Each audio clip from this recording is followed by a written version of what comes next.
Kita buka firman Tuhan di dalam Lukas pasal yang ke-10. Di dalam Lukas pasal 10 ayat 25 mulai kita belajar beberapa hal, saudara. Di dalam Lukas pasal 10 ayat 25, pada suatu kali berdirilah seorang ahli Taurat untuk mencobai Yesus. Katanya, "Guru, apa yang harus kuperbuat untuk memperoleh hidup yang kekal?" Jawab Yesus kepadanya, "Apa yang tertulis dalam hukum Taurat? Apa yang kau baca di sana?" Jawab orang itu, "Kasihilah Tuhan Allahmu dengan segenap hatimu, dan dengan segenap jiwamu, dan dengan segenap kekuatanmu, dan dengan segenap akal budimu, dan kasihilah sesamamu manusia seperti dirimu sendiri." Kata Yesus kepadanya, "Jawabmu itu benar, perbuatlah demikian, maka engkau akan hidup." Sampai di sini, saudara. Kalau saudara perhatikan ayat-ayat ini, ahli Taurat yang dinamakan ahli Taurat itu berarti dia pasti ahli Alkitab. Tapi dia mencobai Yesus. Mengapa dia berani mencobai Yesus? Karena dia tidak sadar siapa Yesus, Mesias yang ditunggu-tunggu, tetapi dia tidak tahu perkara itu. Saudara, kita kerap kali menjadi orang Kristen tidak menyadari bahwa perbuatan-perbuatan kita persis sama dengan orang ahli Taurat dan orang Farisi. Kenapa? Karena kita sebetulnya tidak menyadari kehadiran Roh Kudus di dalam hati dan pikiran kita. Kita kerap kali hanya belajar, maka dari itu, saudara, kita kerap kali tidak bisa mempraktekkan apa yang kita percayai. Contohnya yang paling mudah dan sederhana, saya barusan pulang dari Bali selama 10 hari di sana, dan saya tidak menginjil di kota karena di sana juga ada presenter, ada mana. Saya khusus 10 hari ini saya pergi ke desa-desa, ke pelosok-pelosok. Nah, kalau saudara pergi pelosok, perjalanan kira-kira dari jam 3 saya berangkat, kemudian jam 6 mulai kebaktian karena perjalanannya 2 jam setengah. Kemudian selesai jam 8, jam 9, setengah 10, kemudian pulang sampai di rumah jam 12. Itu tiap hari, saudara, 10 hari. Lalu yang terakhir, nah, pada waktu kemarin malam, yang terakhir ini, wah, luar biasa, saudara. Saudara berbakti di sini sekitar orang 1.500-an ini, AC, tidak kepanasan. Saya kemarin AC alam di lapangan. Saya tidak diberitahu kalau itu di lapangan. Dan yang datang kira-kira sekitar 1.000 lebih. Nah, apa terjadi, saudara? Hujan. Kira-kira kalau saudara di lapangan hujan, kabur enggak? Ayo jujur, kabur enggak? Kabur enggak? Nah, iya, itu percayamu percaya apa? Nah, pada waktu itu, saudara, waktu mulai hampir hujan, mulai turun hujan sedikit-sedikit, saya berdoa begini, "Tuhan, boleh enggak tak berhentikan hujan ini?" Saya orangnya selalu bertanya. Saya tidak mau bertindak sendiri. Sebab apa? Sebab kuasa itu bukan dari saya, tetapi adalah Roh Kudus yang memberikan dan yang bertindak. Betul tidak? Tapi saudara kerap kali bertindak dalam nama Yesus, belum bertanya. Betul tidak? Belum apa? Dalam nama Yesus, genjot saja. Lalu kalau tidak jadi, saudara bilang, "Kok tidak jadi ya?" Ini tidak boleh. Saudara harus tahu bahwa apa yang kau lakukan itu adalah pimpinan Roh Kudus. Pendeta-pendeta di sana berdoa semua. Wah, ini kan berdoa, wah hujan, wah hujan, wah hujan. Nah, pikirannya wah hujan, tapi sembayangnya Tuhan berhenti, tapi pikirannya hujan. Wah, jadi apa yang didoakan sama apa yang dipikiri sama enggak? Enggak. Nah, pada waktu itu saya berdoa begini, Tuhan, boleh enggak aku berhentikan hujan ini? Tuhan bilang, enggak usah. Akan bingung saya, lah ini nanti kebaktian hujan-hujan Tuhan. Lah, masuk dalam ujian berani ndak bayar harganya? Waduh. Padahal saudara, saya kerap kali khotbah dan di Surabaya terjadi. Ini ada beberapa anak Tuhan yang jadi saksi. Salah satu Bambang itu sama si apa itu turut. Di waktu di Darmo ya, kita sedang mau pulang, sembahyang akhir mau pulang, hujannya kayak dituang. Hujan kayak dituang keras sekali. Tuhan ngomong sama saya, berhentiin dan biar anak-anakku pulang, tidak ada hujan. Nah, saya bilang, dalam nama Tuhan Yesus, hujan berhenti. Anak-anak Tuhan mau pulang, jangan ada yang kamu basahin. Langsung keluar semua, berhenti. Lah kalau melihat begitu, rasanya kan ayem toh. Wah, Allahku masih tetap sama loh ya dak. Tapi sekarang Tuhan ini berhenti tidak? Tidak usah, mati kamu. Lalu kalau begitu, lalu ternyata kalau seandainya yang hadir ini saudara-saudara, kebaktian bubar. Karena saya tadi tanya, kalau hujan bagaimana? Lari. Untungnya orang sana bukan seperti saudara. Orang Bali semua itu, orang Bali itu. Nah, saya tanya kepada mereka, wah, pada waktu saya datang, saya mau membaca firman, mulai firman, belum hujan. Tapi saya tahu, wah ini sebentar lagi hujan ini. Saya baca firman selesai, saya tutup dulu, nanti ini kan basah. Tak tutup dulu, serek, saya bilang. Saya sudah tahu bahwa ini wah hujan nih sebentar lagi. Sebab Tuhan bilang, biarin. Nah, ya sudah, biarin. Hujan. Wah mulai, saudara tahu mereka bergeming tidak? Dan itu jam berapa saya mulai khotbah? Jam 7 malam. Saya sendiri kehujanan. Jadi saya khotbah di tengah lapangan, hujanan jadi basah kuyup semua. Jalan terus. Dan orang-orang yang berdiri pun ndak goyang. Saya bilang, takut hujan ndak? Ndak, terus pak. Wah, lah saya ini yang sudah mulai tua ini. Wah. Tapi yang tua-tua, pendetanya, karena saya di situ tetap berdiri, pendetanya kan ndak berani lari. Jadi saya deret itu pendeta-pendeta saling lihat, bilang, kapok. Dan tidak ada satu yang pergi, saudara, sampai selesai. Luar biasa Allahku. Itu. Kenapa? Karena Tuhan berkata begini, aku uji apakah mereka taat atau setia atau tidak.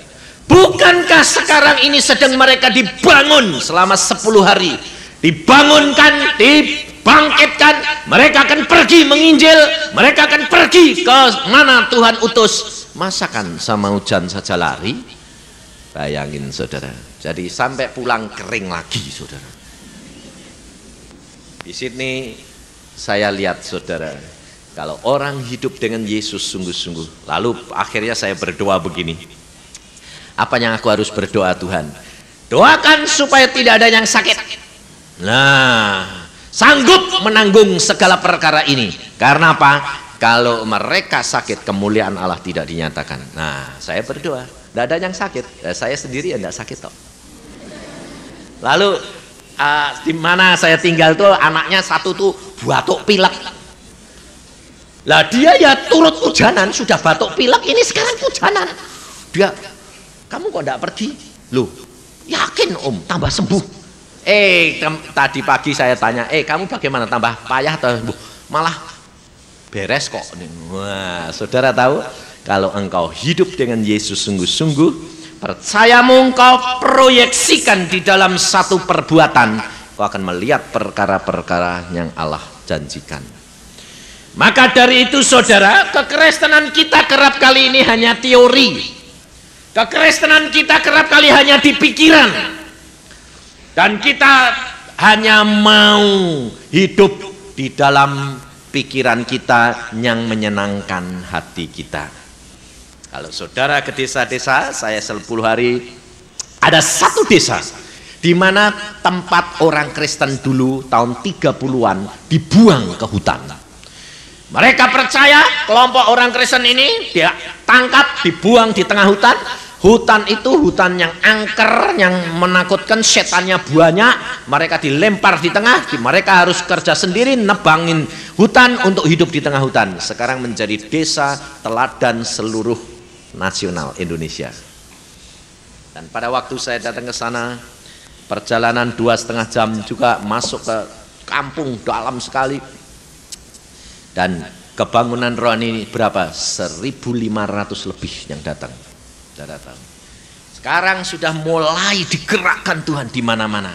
Dan saudara orang kota, jangan ketinggalan kamu ya, enak-enak ya. Sebabnya apa? Kebaktiannya sudah di AC, duduknya enak. Jadi kalau kesukaran sedikit, ndak usah datang, cari saja yang enak-enak. Nah, hati-hati kamu ya. Maka dari itu, orang ahli Taurat ini, dia sudah ketemu Yesus, dia belajar Alkitab, dia menantikan Mesias, tetapi Mesias sudah ada di tengah-tengah dia, dan bahkan bercakap-cakap dengan dia, tetapi dia tidak mengenal Yesus adalah Mesias. Mengapa ahli Taurat ini tidak mengenal akan Yesus sebagai Mesias? Karena ahli Taurat ini menyelidiki Alkitab menurut siapa? Menurut pendapat dan kebenarannya sendiri. Ini dikuatkan kata-kata daripada seorang Farisi ahli Alkitab juga. Coba kita baca di dalam Roma pasal yang ke-10. Di dalam Roma pasal 10 ini dikatakan ayat yang pertama, kedua, dan ketiga. Saudara-saudara, keinginan hatiku dan doaku kepada Tuhan ialah supaya mereka diselamatkan, sebab aku dapat memberi kesaksian tentang mereka bahwa mereka sungguh-sungguh giat untuk Allah, tetapi tanpa pengertian yang benar. Sebab oleh karena mereka tidak mengenal kebenaran Allah, dan oleh karena mereka berusaha untuk mendirikan kebenaran mereka sendiri, maka mereka tidak takluk kepada kebenaran Allah. Roma ini ditulis oleh Rasul Paulus, saudara. Rasul Paulus adalah seorang Farisi, seorang ahli Taurat yang belajar Alkitab, di mana dia tidak dapat ketemu Yesus tanpa Yesus berbicara dan menemui dia secara pribadi. Maka dari itu saya ingatkan berkali-kali, kekristenan ini adalah pribadi saudara dengan Yesus. Saudara harus bertemu dengan dia secara pribadi. Saudara harus bercakap-cakap dengan dia. Saudara harus hidup dengan dia secara pribadi.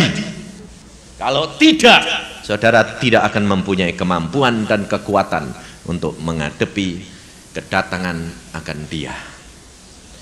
Apabila ia datang, saudara belum dapat mengerti dan mengenal dia. Karena apa? Karena saudara tidak hidup setiap hari bergaul erat dengan dia. Saudara tidak mengenal akan watak dan perangai dia. Dan apabila nanti dia datang, apa yang saudara dapat jawab dan lakukan? Dan bagaimana kalau Tuhan datang, Tuhan kecewa terhadap apa yang saudara lakukan? Karena saudara tidak melakukan apa yang terdapat di dalam Alkitab. Kita jangan sekedar kumpul-kumpul. Kita jangan sekedar iman kita iman rombongan. Selalu saya katakan jangan punya iman rombongan.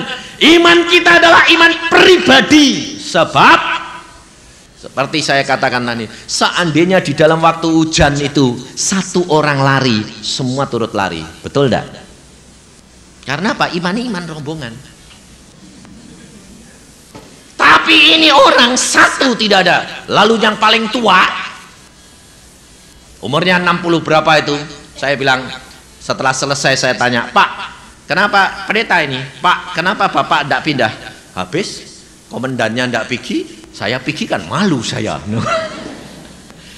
Pak Yusa saja berani hujan-hujan khotbah terus, apalagi saya malu dong ini. Saudara tahu, kita kerap kali kekristenan kita diukur dengan apa? Pikiran kita masing-masing. Diukur dengan perbuatan dan tingkah laku orang lain, bukan diukur dengan apa yang kita mau alami sendiri bersama dengan Yesus. Maka dari itu saudara, orang Farisi, orang ahli Taurat, apa yang dipesan oleh Tuhan Yesus? Di dalam Matius 13 dikatakan ayat 52, maka berkatalah Yesus kepada mereka, karena itu setiap ahli Taurat yang menerima pelajaran dari hal kerajaan surga itu seumpama tuan rumah yang mengeluarkan harta yang baru dan yang lama dari perbendaraannya. Matius 13 ayat 52. Kenapa Tuhan Yesus berkata ahli Taurat yang menerima pelajaran kerajaan surga ini seperti seorang yang membuka dua perbendaraan, yang lama dan yang baru? Ini penting sekali saudara.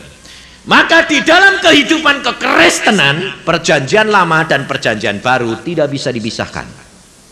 Saudara harus belajar dua-dua, dan semuanya ini rahasianya di mana? Keberhasilannya keterbukaan hati saudara.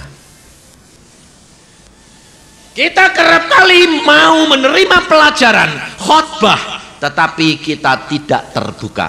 Kita pakai kacamata versi visi kita sendiri. Coba kalau kita pakai kacamata hitam, yang kita terima itu semuanya jadi hitam. Tapi kalau kacamatanya hijau, semuanya hijau semuanya. Modelnya hijau semua orang ini. Saudara tahu bahwa kita itu tidak harus menanggalkan semuanya. Kita harus peka. Kita harus mengerti, kita harus benar-benar pimpinan Roh Kudus. Saya punya pengalaman pada waktu pergi ke Israel, dan ini Ibu Samudi ada di tempat ini, karena pengalaman ini bersama dengan dia. Saya pergi dengan istri saya juga. Pada waktu kita pergi ke Israel itu, lalu jalan tempatnya panas luar biasa. Nah, dia ini biasa pakai kacamata. Ya memang tiap hari ya pakai kacamata, kalau memang dia orangnya harus pakai kacamata. Nah, kita ini nggak tahu kalau dia ini masang dicentelin itu loh, kaca hitam. Karena apa? Karena panasnya luar biasa, silau. Jadi dia pakai kacamata dicentelin itu. Pada waktu masuk goanya itu terapnya itu 180 lebih. Lah kan tambah lama tambah gelap. Jadi seperapat dia jalan, dia itu merintih. Sebab dia jalan di sebelah istri saya gandeng istri saya, dia merintih, Tuhan, aku pergi ke Israel kok jadi buta. Bayangin saudara. Ini orangnya di sini ini. Ya. Lah saya kan kaget. Lah istri saya karena teman dia baik, dia bilang, "Yang," dia bilang, langsung pegang saya, "Yang," dia bilang. Istri saya kok manggil saya tuh sayang jadi. "Yang, kasihan Yang, kamu gandeng dia." Saya masih bisa lihat, dia tidak bisa lihat. Lah saya jadi gandeng dia toh. Lalu tambah lama kan tambah gelap. Lalu saya bilang, awas, satu trap. Jadi saya ini nonton dia kan gemuk. Nah, kalau kepleset gelundong, saya turun gelundong nanti.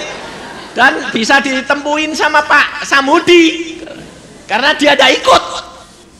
Nah, saudara tahu, Saya gandeng terus. Lah saya ini karena tersentuh dengan rintian dia. Lah saya ini hanya, loh Tuhan, ya kasihan dong Tuhan. Lah saya ini lalu berdoa semua. Ini serombongan ini sembayang semua. Bingung. Kok jadi buta? Lah piye ini bingung. Lalu saya bilang gini, Tuhan, engkau ini apa ndak sayang anakmu ini? Tuhan bilang apa? Sayang sama mesem. Loh, lah kok mesem-mesem itu kenapa sih Tuhan? Aku bilang, lah ya wong kamu ini lucu, kamu tahu. Dia ini ndak buta apa? Dia pakai kacamata hitam. Yang benar dong Tuhan, saya bilang. Wong memang dia ini pakai kacamata, saya bilang. Nah, padahal pada waktu mau masuk ke gua itu sudah dikasih pengumuman bahwa kacamata hitam harus dicopot. Lah dia ndak dengar karena dia di luar belum masuk. Dan dia pikir dia ndak mau ikut masuk itu karena curam sekali. Dan pada waktu itu saudara tahu, hanya karena pimpinan Roh Kudus kita tidak menderita. Sebab apa? Kalau seandainya itu baru jalan 1/4 loh saudara, dan gak bisa balik, harus terus tembus ke jalan yang lain. Kalau saya ndak tanya Roh Kudus, saya gandeng dia berapa jam? Sak trap sampai 180 trap, bayangin. Bisa sampai sore itu, tambah lama tambah dalam. Nah, apa terjadi? Saya cuma berdoa, Tuhan kok sayang. Kenapa ini kok buta? Enggak buta, pakai kacamata hitam. Oh ya, langsung saya bilang, kamu pakai kacamata hitam toh? Lalu dia bukan ngerintis, dia bilang, puji Tuhan, iya. Dan apa terjadi? Kacamatanya dibuka, dia bilang, aku bisa lihat. Saudara tahu semua itu sampai bergembira karena apa? Tidak jadi buta. Saudara tahu kehidupan kekristenan kita kerap kali menderita karena kita tidak peka terhadap pimpinan Roh Kudus. Padahal itu perkaranya kecil. Sampai sekarang dia kacamatanya hitam dibuang, benci dia. Ini gara-gara bikin pusing saya. Saudara tahu? Kita kerap kali tidak menyadari bahwa kita jatuh karena perkaranya kecil. Kita sakit hati dengan orang lain, kita tidak dapat memaafkan. Akhirnya semua pekerjaan, semua berkat-berkat kita terhalang. Kehidupan kekristenan ini harus terbuka. Kehidupan kekristenan harus rendah hati, sedia dikoreksi, sedia ditegur, sedia untuk dinyatakan mana yang kurang benar. Kita kerap kali tidak mau, karena apa? Karena gengsi, saudara. Ahli Taurat ini dia tidak dapat menerima pengajaran Yesus karena dia merasa dia sudah pandai. Yesus tidak pelajaran, Yesus tidak pernah sekolah. Maka dari itu saudara, ahli Taurat ini tidak terbuka terhadap Yesus. Dan akhirnya dia mengalami satu kerugian yang luar biasa, tidak diselamatkan. Kita kerap kali berkat yang sudah di depan kita tidak dapat kita raih. Karena apa? Karena kita gagal di dalam ujian. Kehidupan kekristenan kita tiap hari kita menghadapi satu ujian, saudara. Dan ujian ini hari demi hari. Jangan saudara katakan bahwa kekristenan saudara ini sudah kontrak, kok enak. Saudara berkata, yang penting aku sudah percaya Yesus selamat. Siapa bilang? Alkitab berkata. Yesus berkata apa? Hari ini ada kesusahannya sendiri. Hari esok ada kesusahannya sendiri. Pengerja-pengerja kebun anggur bersepakat. Berapa? Sedinar sehari. Saudara tahu bahwa kekristenan kita ini dari hari ke hari. Bukan bulan, bukan tahun. Dari hari ke hari. Saudara bertanggung jawab. Maka dari itu setiap pagi kamu harus menghadap kepada Tuhan. Dan hari itu kamu bersepakat dengan Tuhan. tergantung berkat atau kutuk yang kamu dapat. Kita kerap kali kalau sudah Kristen kita sudah mapan, kita lupa bahwa kekristenan ini hari demi hari, saudara. Langkah demi langkah kita harus perhatikan. Dan jangan merasa bahwa engkau sudah kenal Dia, lalu kamu sudah menjadi pelayan-pelayan Tuhan, sudah mengorbankan segala untuk Tuhan. Tidak jaminan. Di dalam Alkitab, di dalam kitab Wahyu dikatakan, orang Israel ini juga giat luar biasa. Tetapi jikalau engkau tidak bertobat, kata Yesus, kata Tuhan Yesus, saya akan bacakan di dalam Wahyu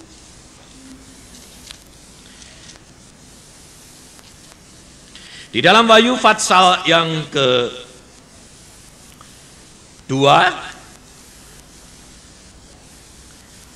ayat yang kedua, aku tahu segala pekerjaanmu, baik jerih payahmu maupun ketekunanmu. Perhatiin, aku tahu segala pekerjaanmu, aku tahu jerih payahmu, aku tahu ketekunanmu. Aku tahu bahwa engkau tidak dapat sabar terhadap orang-orang jahat, bahwa engkau telah mencobai mereka yang menyebut dirinya rasul, tetapi yang sebenarnya tidak demikian. Bahwa engkau telah mendapati mereka pendusta, dan engkau tetap sabar dan menderita oleh karena namaku, dan engkau tidak mengenal lelah. Perhatiin, ini orang giatnya kayak apa ini?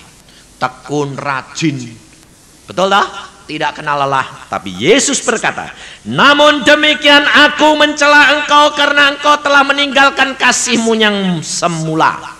Sebab itu ingatlah betapa dalamnya engkau telah jatuh. Bertobatlah dan lakukan lagi apa yang semula engkau lakukan. Jika tidak demikian, aku akan datang kepadamu dan aku akan mengambil kaki dianmu dari tempatnya.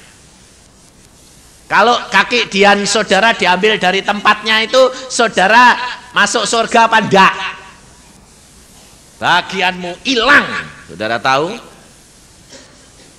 Maka dari itu kita harus tahu bahwa kekristenan kita ini dari hari ke hari. Kita harus terbuka. Banyak orang Kristen lebih senang kalau sembayangnya malam daripada pagi. Kenapa? Kalau malam itu sebetulnya apa? Harusnya orang Kristen kalau malam berdoa, dia mengoreksi apa yang seharian telah dilakukan.